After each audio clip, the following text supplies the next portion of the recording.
This is the amazing Dirt Devil vacuum cleaner, no bags. It's in a HEPA container here. It's got a big filter.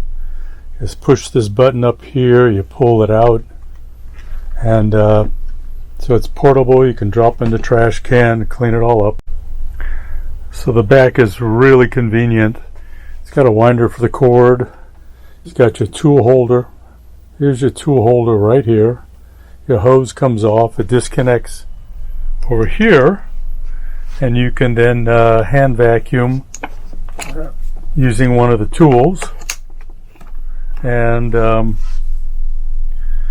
this is your power button, and you just step on it here, and you step on it here, and you pull it back, and you're ready to vacuum.